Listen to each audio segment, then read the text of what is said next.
அனகாபுத்தூர் ஆற்றங்கரையோர குடியிருப்புகள் இடிக்கப்படுவது சட்டத்திற்கு எதிரானது என கூறியுள்ள மே 17 இயக்க ஒருங்கிணைப்பாளர் திருமுருகன் காந்தி, வீடுகள் இடிக்கப்படுவதை திமுக அரசு நிறுத்தாவிட்டால் அதிமுக ஆட்சிக்கு என்ன நடந்ததோ அதையே இவர்களும் எதிர்கொள்ள நேரிடும் என எச்சரிக்கை விடுத்துள்ளார்.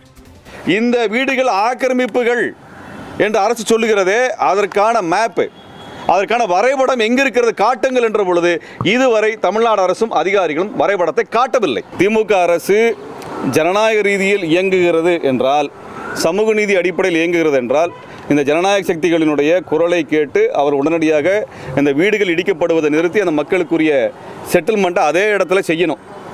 இல்லை, நான் அதிமுக ஆட்சியை போல, எடப்பாடியார் ஆட்சியை போல ஜனநாயக சக்திகளுடைய கோரிக்கையெல்லாம் நான் கேட்க வேண்டிய அவசியம் இல்லை அப்படின்னு நினச்சிட்டு அவங்க நடந்து கொள்வார்கள் என்றால், அதிமுக ஆட்சிக்கு என்ன நடந்ததோ அதைத்தான் இவர்களும் எதிர்காலத்தில் எதிர்கொள்ள வேண்டியிருக்கும் என்பதை சமயத்தை தெரிவித்துக் கொள்கிறோம்.